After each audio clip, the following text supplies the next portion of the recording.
Garbage time. And we're going back to Julio. We started the show with Julio. We're going to finish the show with Julio. And I want to take the Julio discussion and turn it in a different direction. So we've talked about the whole undisputed thing and him wearing the shirt, the Cowboy shirt, and him talking on air, whether it was unbeknownst to him or not. And we talked about all of the different angles of that and my three takeaways from that whole ordeal. Now I want to talk about landing destinations for Julio, because we do this every single time with players. I think one of the things we get wrong a lot of times are the compensation for a player, because we in our minds think, well, this is what they should get for this guy. And then we start reading articles and people are throwing out random, compensation, and we just run with it. And that's what we think. And then when we see that, oh, they only got a 4th round pick, you're like, a 4th round pick? Thought they was going to have to give up a 1st or a 2nd. And you're like, shit, why we ain't do that? Because you're thinking in your mind, oh, yeah, they got to give up a 1st and a 5th and a 7th. And you're like, nah, I ain't trying to do all of that. And then they ultimately only give up a 2nd and a 5th. And you're like, that's all I needed to do to get Sam Darnold? I would have did that shit. So we never really get the compensation on this stuff right. And I don't know what the compensation for Julio is. I don't think it's going to be a 1st round pick, which is ultimately what the Falcons are after. I don't think that's what they're going to get. And so we could talk about compensation another time. I want to talk about landing destinations and where he may ultimately land. And so I was reading a tweet. This is from either Dave Richard or Dave Richard on Twitter. I don't know which is which. So we'll just Dave Richard or Dave Richard. Maybe I should know him. He's got a white check. He's verified, but I don't know him. But I saw this. I ran across this on my timeline, and I thought it was an interesting tweet, so I'm going to read it to you. He says, Julio says he wants to win. He also probably wants to get paid the entirety of what his 2021 contract says. Here are the teams with $9 million or more of cap space and a wide receiver need and considered a contender in 2021. So here are the teams that meet this criteria that Dave Richard or Dave Richard has set aside, which is $9 million or more of cap space, which is what it's going to take to fit Julio in 2021 onto your salary cap. All right. A wide receiver need. So he's saying these teams need wide receiver help. They could use a number 1 or use an upgrade at the receiver position. And they're viewed as a team that could be contending for something meaningful in 2021. And if you add a guy like Julio Jones to the table, it really amplifies what that team could be. So those are the 3 prerequisites to landing on this list. And these are the 6 teams he came up with the cap space, with the need, and in a position to compete for something meaningful in the upcoming season. Washington, Indianapolis, L.A. Chargers, San Francisco 49ers, Arizona Cardinals, Baltimore Ravens. So let me go through that list one more time. Washington football team, Indianapolis Colts, L.A. Chargers, San Francisco 49ers, Arizona Cardinals, Baltimore Ravens. So the first thing that jumped off the screen at me when I looked at that list is twofold, because I'm a Washington fan. So the first thing I said was, oh shit, this guy thinks we're a contender. Maybe, just maybe, around league circles, we're viewed as a contender. Oh shit, let me find out. That was the first thought. Then, after getting over the initial euphoria of, oh shit, maybe we got people thinking we could do something, make a little noise, then I got offended. Bitch, we don't need no receiver. Why are we on this list? We don't need help at receiver. We got stuff. We got shit. I can't be mad. But our receiving core, to me, It's good where it's at. I don't think we need Julio Jones. I don't even think he's being discussed in Washington. But for all intents and purposes, for Dave's list, I guess we do fit that criteria because honestly, we don't know what Dyami Brown is going to do. And the Titans would tell you, man, Adam Humphries ain't about shit. Okay, I get it. So really, it's just Terry and it's Curtis Samuel. And Curtis Samuel right now hasn't went over a G in his career. So you got one guy in Terry McLaurin and then Curtis Samuel. And then really, what else do you have? Okay, I get it. So those were my emotions when I first saw Washington on this list. But then I say Indianapolis makes a ton of sense. I still don't think they have a true number one on their team. They got a bunch of really quality receivers that would fit in a great supporting cast role, but no stars. None of those guys are stars. They're all supporting role actors out there. Pittman, T.Y. Hilton is no longer a star. He used to be an A-lister. He's now a C-lister. And that's cool. He can still help. He ain't that dude no more. So I'm looking around. I'm saying, hey, they could use one of these. L.A. Chargers. I'm looking at their team and I just say they lack depth. But they got stuff. They got Williams over here. They got KA13 on the other side. Like, they got premier dudes. That's a nice little 1-2 tandem right there. It's just everything thereafter, you looking at it like,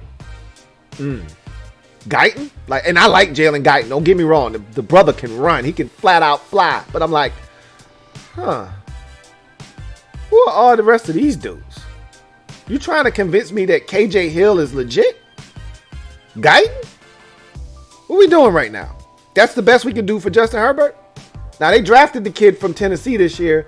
Again, I don't know. So, we'll see. LA makes a ton of sense. I just don't see them making the move. Now, if that price comes down a bit, Tom Telesco, I don't know. Maybe, maybe not. I doubt it. San Francisco, I'll talk about that a little bit more here in a second. Arizona, same thing. I'll talk about that a little bit here in a second. In Baltimore, that's the place that I think makes the most sense for him.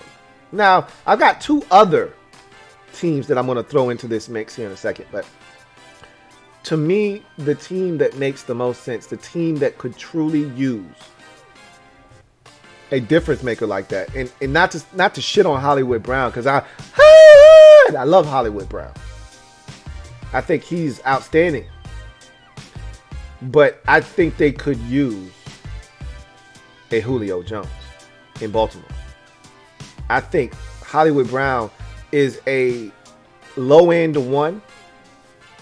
You put him as a 2 and he goes straight to the top of the list as the number 2s in the league. Straight to the top of the list. That's the kind of talent I believe he has. So you get a Julio in Baltimore, and now they got a legitimate number 1 threat.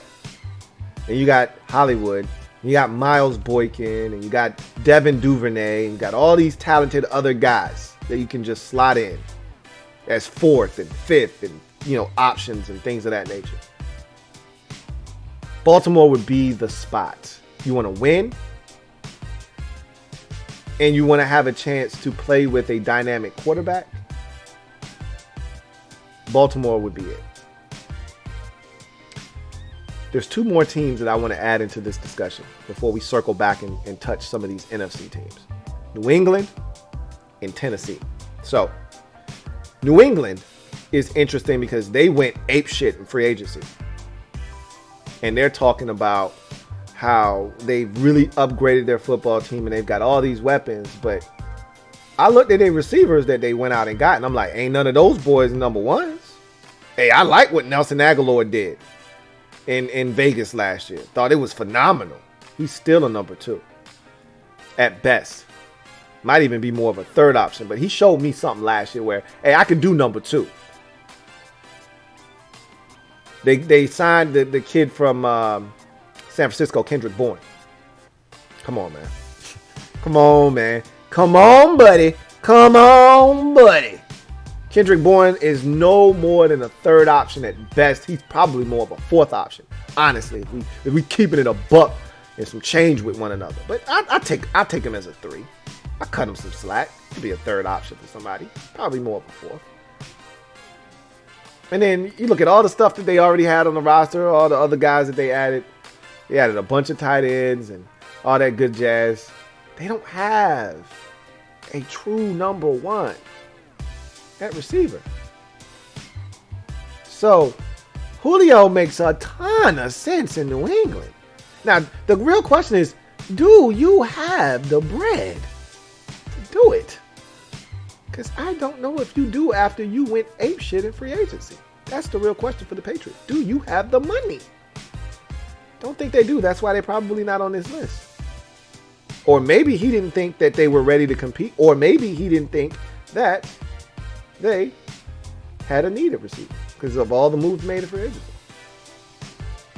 I think it's probably more so money or contending. That's why they're not on this list. And then the Titans. I know why they're not on this list. They don't have the money. They're not in a situation cap-wise to fit his contract under the cap. Now, they could make some moves. They could be wheeling and dealing like Kevin Nealon over here, and they could get to a position where they could fit Julio under the cap. And a lot of people are playing the connect the dots game. You know, we like to do that, and I'm guilty of it. I love to do it.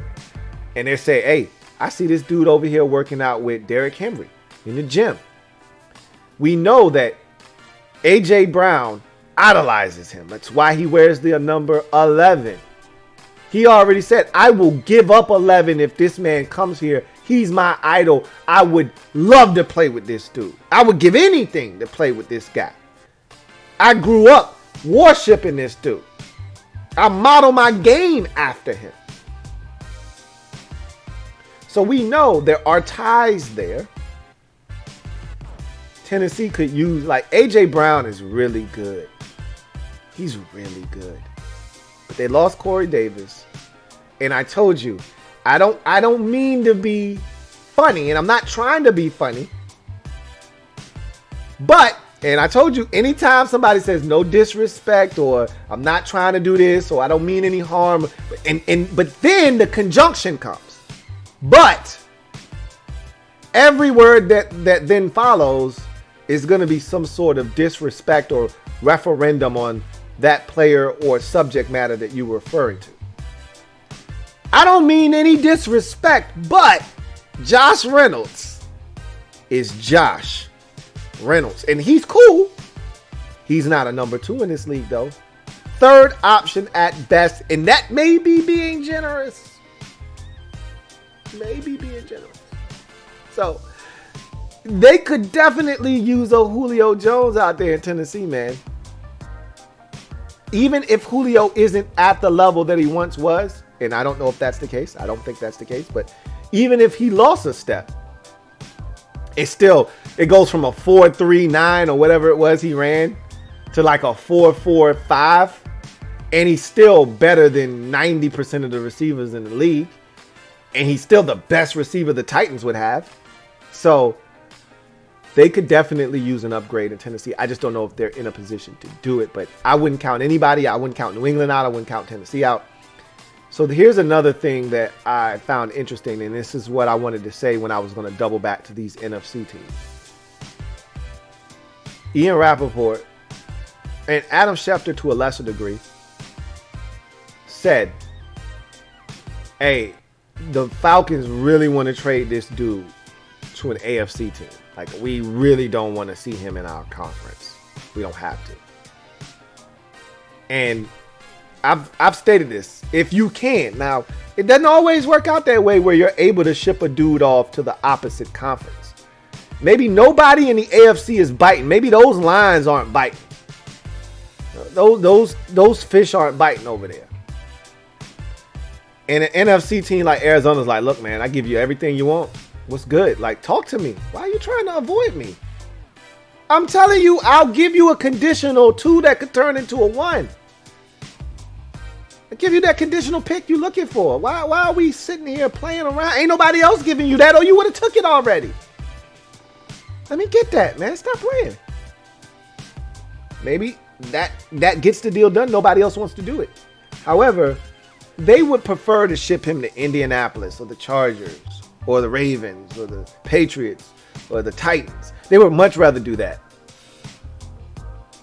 than to ship him off to San Fran or Arizona or somebody like that, or Washington, somebody that they got to see potentially in the regular season, and definitely if they want to get where they're going in the postseason, they got to run past them.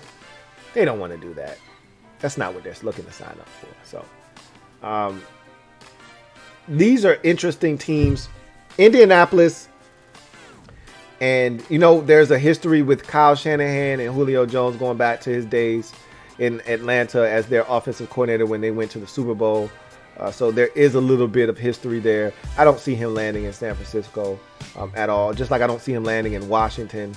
Indianapolis makes a ton of sense. So does Baltimore. Arizona is another team that would make sense. But I think that them signing A.J. Green, it's A.J. Green, kind of says, look, that's the veteran we signed. We're not looking to trade for Julio Jones. We're not looking to do that. So I don't think Arizona's in this mix. I think it's really Indianapolis, Baltimore, New England, and Tennessee. I think that's the market right there. I really think that's the market right there. But interesting stuff, man. He's going to get traded. He's going to get traded. It's not a matter of if, it's when and to whom and for what.